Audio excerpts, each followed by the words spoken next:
How about a remake of The Crow, but instead of Eric Draven, it's Blade the Vampire Hunter, and it's set in the Old West? Does that sound pretty cool? Well, let's find out.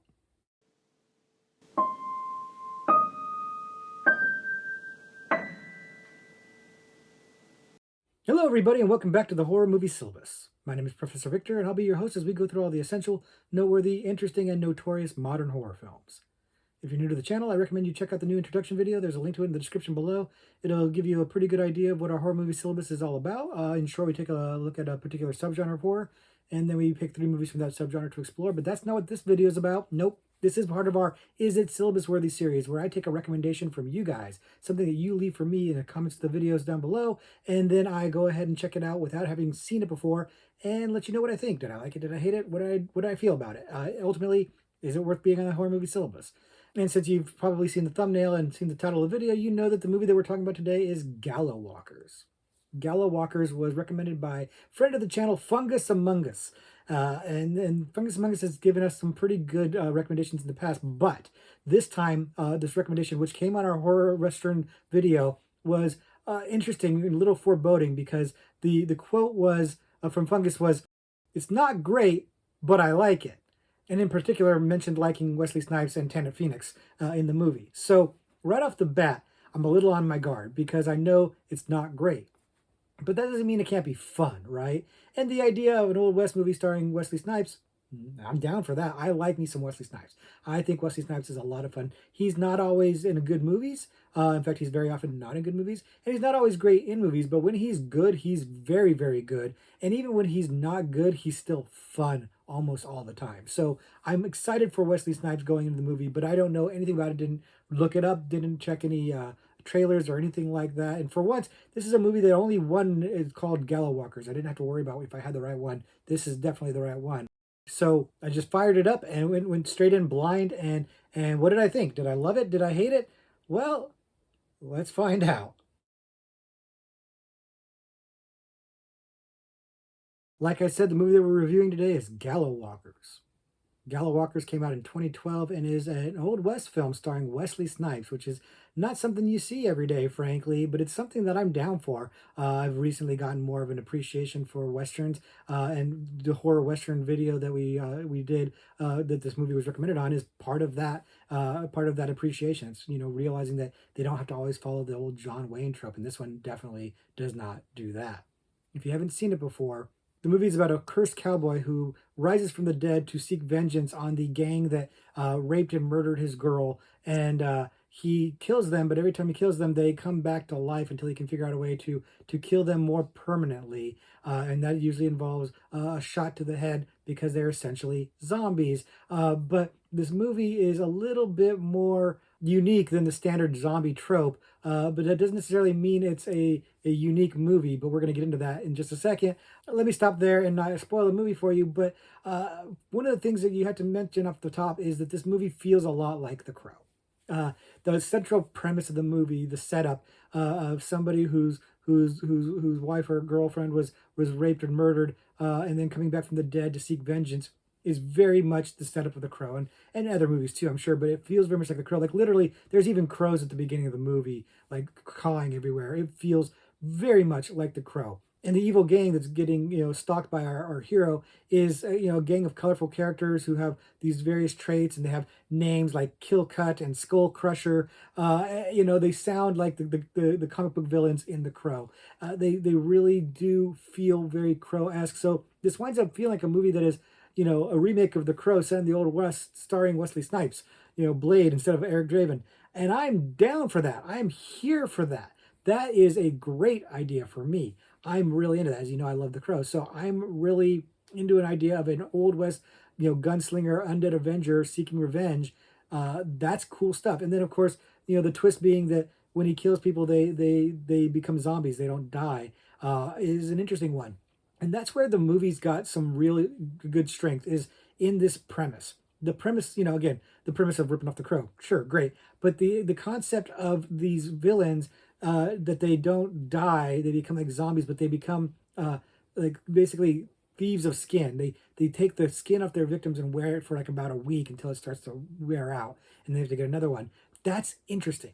That's unique. That's something I hadn't seen before. That's something that wasn't The Crow, that wasn't, something that was, stolen from somewhere else. I mean, yeah, I've seen it like in Hellraiser, stuff like that, but it was an interesting idea. Instead of just doing straight zombies, having them, be not mindless and having to steal these skins of other people, cool stuff. And they looked cool.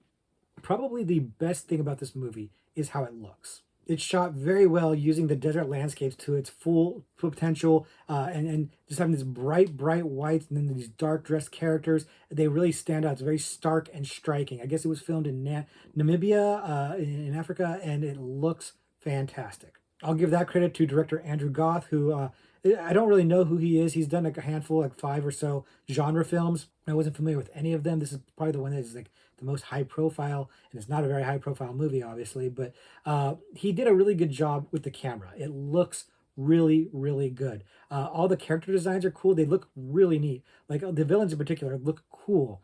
It's almost like they were trying to make action figures of them. Like there aren't action figures of them, but I'd potentially buy them if there were, because they look really cool. Their costumes, the design just looks good. The way their eyes get light, just very cool looking characters. Is very like almost Matrix-esque in a way how it looks, and I really appreciated that. The action in the movie isn't amazing. It's no Matrix, but it looks good. It looks fine. There's nothing wrong with it. There's nothing that looked laughable or unforgivable or low budget or anything like that. It looked very passable to fine. I was good. I was entertained with it. And there's some moments of gore that are a little surprising and really good. There's some pulling out of heads and spines as a la Predator that worked really well for me. I was really impressed. I really was surprised by how good that was. And I'm just thinking to myself, why don't I know more about this movie? Because it starts out really strong with these cool looking characters and Wesley Snipes in there doing his Wesley Snipes thing, being basically like a badass, and then this cool gore stuff. Looked great, really great start. I was sucked in. Then I realized why people aren't talking about this movie, because it drags. It's there's a few weak things with this movie. Fungus Mungus is right. It's not great, and there's a lot of reasons why. But one of the biggest ones is that it drags. It's a slow movie in the middle. It starts out great. It ends pretty strong. The middle, it gets slow, it gets draggy, and part of what's problematic about it is that these characters are interesting looking aesthetically, but personality-wise, not so much. The script doesn't do them a lot of favors. The dialogue is horrendous. It is terrible dialogue. And it's making what are honestly probably decent actors to good actors look bad, because there's just no way that they can make anything work with this dialogue. It's just clunky and really flowery, and it's trying to be very like theatrical and apocalyptic and whatnot, and it just really falls flat. It really does. And maybe part of that is some of the actors, I guess I'm not familiar with most of the other actors outside of Wesley Snipes, but I didn't find them to be unlikable or bad or anything like that, but the dialogue was just painful. It was just very tinny and just clunky and just laughably bad. And it's tied together also with a plot that is just, it doesn't really make a lot of sense. Like I said, the concept of the villains and them having to steal skin and wear skin is really cool. The idea of an undead Avenger gunslinger, oh, I love it. It's the Crow in the Old West. I absolutely love the concept, but the plot itself and like why do these people come back from the dead? What is the point of that curse? Why is he cursed? None of this makes a whole lot of sense. They have some explanation for it, but even with the explanation, you're left scratching your head if you think about it too much. Which, if I was having a lot of fun, I wouldn't be thinking about it too much. I'd be letting it pass. But because this pacing is so glacial in the middle of the movie, the big chunk of the middle of the movie, I'm starting to think about this stuff. It really isn't, it isn't having the fun that the premise sets up. It sets up a really fun premise of Wesley Snipes killing a bunch of fools and turning them into zombies and then doing headshots and ripping heads off and stuff. That sounds fun. And at the end, it gets fun. But it takes a while to get there. It takes a long while to get there. And you've got all these other characters you're dealing with that you don't really care about. And they're talking in ways that just don't feel natural or realistic.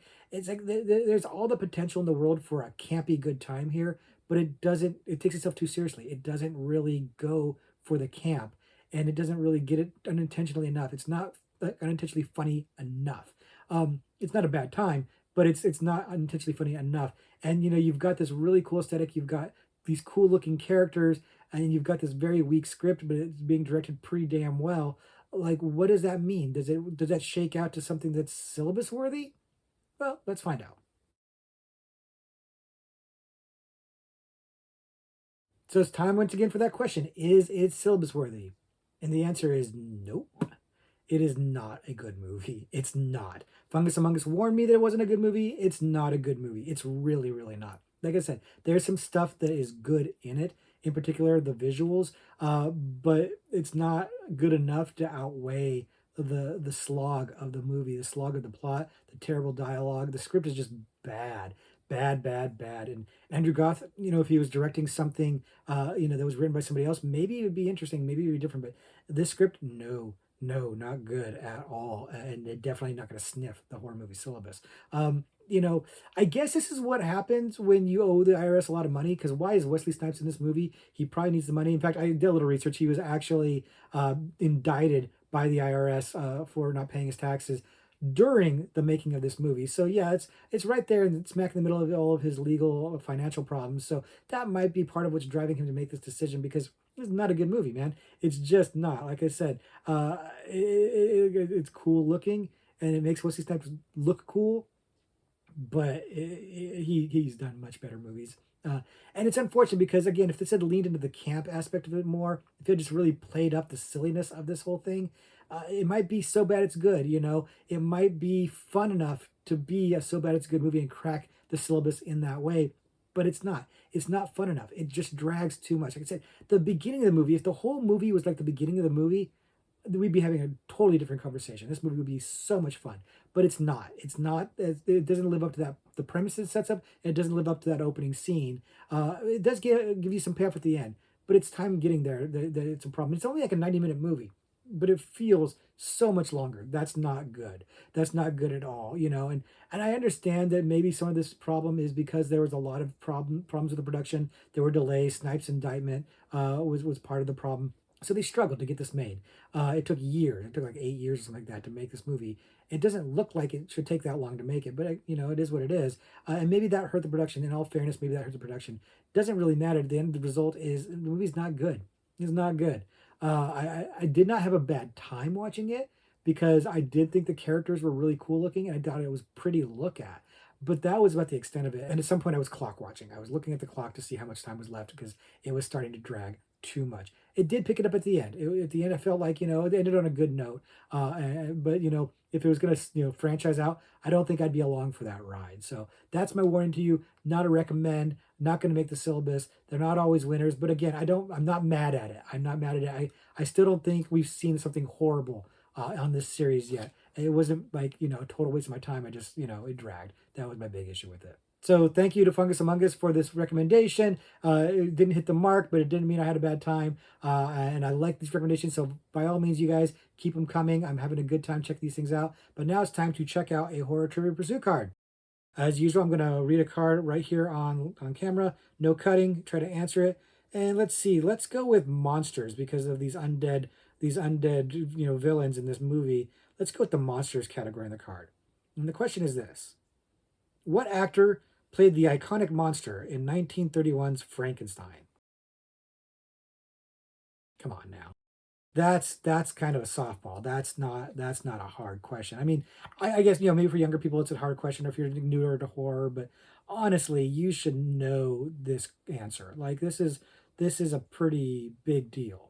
This is a pretty iconic character, pretty iconic actor, pretty iconic movie. This is definitely one y'all should know about, and I do know it. I know it. I'm 99.9% sure I know it. And so, giving you kind of a second to think about it if you don't know it off the top of your head, but you really should know it off the top of your head. The only excuse for this would be like you're too young or you just have zero interest in old movies, which, granted, there's a fair place to be. Like, we even do it here at the syllabus. We do, movies from 1970 and beyond, modern horror, as I call it, although 1970 doesn't feel that modern these days. But, we don't go back to 1931, but we're gonna. Stay tuned for the horror movie supplement because at some point we're going to talk about older movies. We're going to talk about the 1930s, and we are almost positively going to talk about this movie because it is absolutely fantastic. So I'd say that if you don't like old movies, check this one out because it's really really good. But I've given you enough time to think it out. Hopefully you've got your answer locked in. I've got my answer locked in. My answer is Boris Karloff because of course it is. And let's just check the card, make sure I'm right. Yeah, Boris Karloff. Yeah, that's an easy one, man. that's slim pickings. That's our, fish in a barrel, whatever. I'm using terrible analogies because I'm trying to get into this Old West theme, even though this is not a cowboy hat, and I know that. You don't need to tell me that in the comments. This is the closest I had to it, though, so we're making do. I'm not really a big cowboy, but I did enjoy this movie just for what it was. I think the warning helped from Fungus Among Us. So that's that. We didn't pick a winner, but I didn't have a bad time watching it. I got the question right this week, so if you got that right, let me know, and if you got it wrong, let me know, because I love that stuff. But next week we'll do something completely different. But until then, class dismissed, y'all.